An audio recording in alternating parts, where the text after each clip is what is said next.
ভেবেছিলাম বছরের শুরুটা নতুন করে নতুনভাবে সবার সঙ্গে হাসি খুশিতে দিনটা কাটাবো। কিন্তু দেখো, চাওয়ার তো অনেক কিছুই থাকে, তাই না? কিন্তু চাইলেই যে সবটা পাওয়া যায় সেটা তো আর নয়।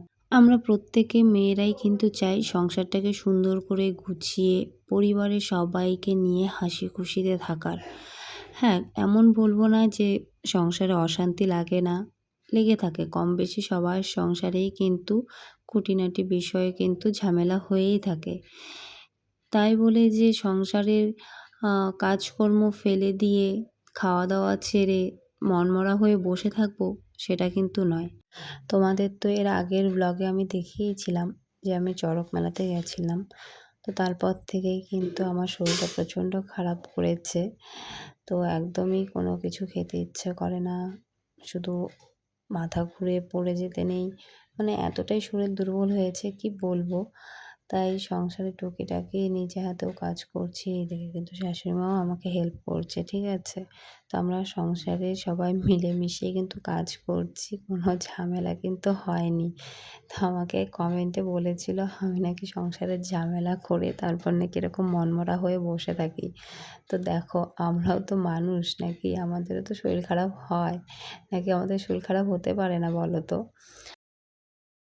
শরীর যেরকমই থাকুক না কেন, আমি কিন্তু পরিবারের সবাইকে নিয়ে হাসি খুশিতে থাকারই চেষ্টা করি। তো আমাকে কিন্তু পুরো সংসারটা নিজের হাতেই কিন্তু সামলাতে হয়।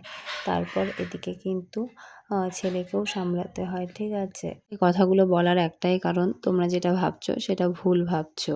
নিশ্চয়ই আমার কথাগুলো শুনে তোমরা একটু বুঝতে পারছো সত্যি কিন্তু আমার শরীরটা খারাপ।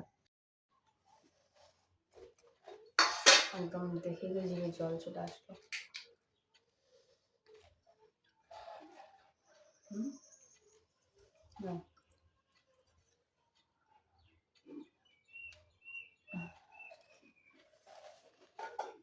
একে তো শরীরের অবস্থা খারাপ, এদিকে পেট গুলটাচ্ছে, মাথা ঘুরাচ্ছে, তার মধ্যে এদিকে ফুচকা, তেঁতুল জল, ক্ষতি হবে না তো? দেখো আমার বর আমাকে কতটা ভালোবাসে।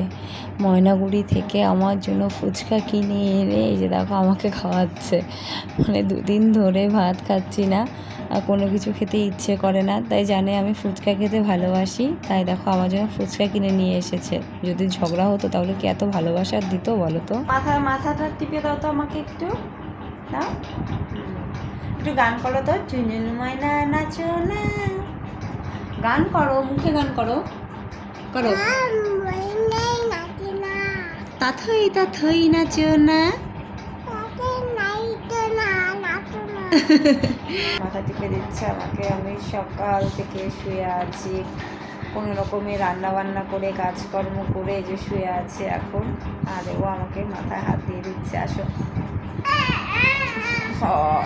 ও ওরকম করে একটু আহ্লাদ করছে ও। একটু হাই করো, ওই যে হাই করে দাও, বলো কেমন আছো, কেমন আছো গাইস? আশা করি সবাই ভালো আছো। বলো, এই যে বলো মাম্মামের শরীর ভালো না। এই দেখো, এই যে বলো মাম্মামের শরীর ভালো না, বলো মাম্মার শরীর ভালো না। বলো তোমরা ভালো আছো, বলো তোমরা ভালো থাকবে, বলে দাও। এই যে এখন কথা বলছে না। তো এসেছে এখন দুপুরবেলা, আমি সারাদিন শুয়ে আছি, ওর সঙ্গে দেখা হয়নি, তাই ও আমার সঙ্গে দেখা করতে এসেছে, তাই না শোনা? হ্যাঁ, মাম্মামের শরীর ভালো না, ও মাম্মামের শরীর ভালো না। তোমরা ভালো আছো, বলো ভালো আছো। তো রান্নাবান্না কোনো রকমে করে নিয়েছে, একদমই শরীর চলছে না, দাঁড়াতেই পারছি না, কোনো রকম রান্নাবান্না করলাম। আর এই যে আমার চিনি সোনাকে আজকে আমি দেখতে যাইনি, তাই আমার চিনি সোনা আমার সঙ্গে দেখা করতে এসেছে। পরে শোনাও তো, একে চন্দ্র দুইয়ে পক্ষ, এখন বলবো না। চলো কি আর করবো, একটু শুয়েই থাকি। দেখো চোখ মুখের কি অবস্থা, এখন একটু তবুও ঠিক আছে, বেশি ভালো নেই, মোটামুটি আছে, আগের থেকে একটু সুস্থ আছি। চলো বাই, আর বেশি কথা বলতে পারছি না।